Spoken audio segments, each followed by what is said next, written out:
Hare Krishna. Hi అండి, welcome back to Padma channel. మరొక వీడియోతో మీ ముందుకు వచ్చేసింది మీ పద్మ.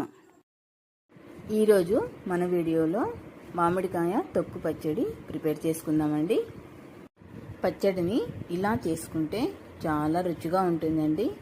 మీరు కూడా మామిడికాయ సీజన్లో వచ్చే మామిడికాయలతో కమ్మని మామిడికాయ తొక్కు పచ్చడి ప్రిపేర్ చేసుకోండి. ఇక లేట్ చేయకుండా వీడియోలోకి వెళ్దామా. ఇక్కడ నేను ఈ మామిడికాయ తొక్కు పచ్చడి చేయడానికి పుల్లటి మామిడికాయ తీసుకున్నానండి.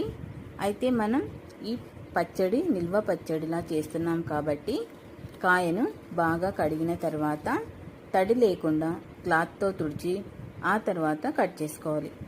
నేను ఇక్కడ తొక్కుతో సహా కట్ చేస్తున్నాను. మీరు కావాలంటే మామిడికాయ తొక్కను తీసివేసి కూడా కట్ చేసుకోవచ్చు. ఇలా కట్ చేసుకున్నాక మామిడికాయ ముక్కలను కొలుచుకోవాలి. 3 కప్పుల మామిడికాయ ముక్కలకు 3/4 కప్పు కారం అంటే 3/4 కప్పు వేసుకోవాలి. ఉప్పు మాత్రం సగం కప్పు వేసుకుంటే సరిపోతుంది. మామిడికాయ ముక్కలను మిక్సీ జార్లో వేసుకొని వెల్లుల్లి రెబ్బలు వేసుకోవాలి.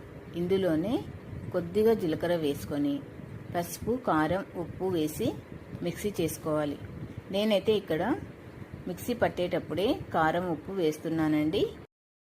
మీరు పచ్చడికి మనం పెట్టే పోపులోనైనా సరే కారం, ఉప్పు వేసి మనం మిక్సీ చేసుకున్న మామిడి తొక్కు పచ్చడిని అందులో వేసైనా కలుపుకోవచ్చు. ఎలా వేసుకున్నా టేస్ట్ బాగుంటుందండి, మీ చాయిస్.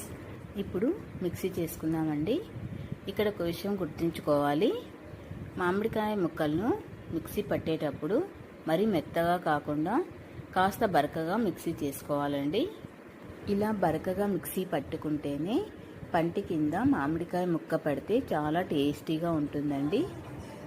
ఇప్పుడు పచ్చడిలోకి పోపు పెట్టుకుందామండి. గ్యాస్ ఆన్ చేసి ఆయిల్ హీట్ అయ్యాక జీలకర్ర, ఆవాలు, మినపప్పు, శనగపప్పు, వెల్లుల్లి రెబ్బలు, కరివేపాకు వేసి పోపు ప్రిపేర్ చేసుకోండి. ఇప్పుడు మనం మిక్సీ చేసుకున్న మామిడికాయ తొక్కు పచ్చడిని ఇందులో వేసి కలుపుకోండి. ఆయిల్ పూర్తిగా చల్లారాక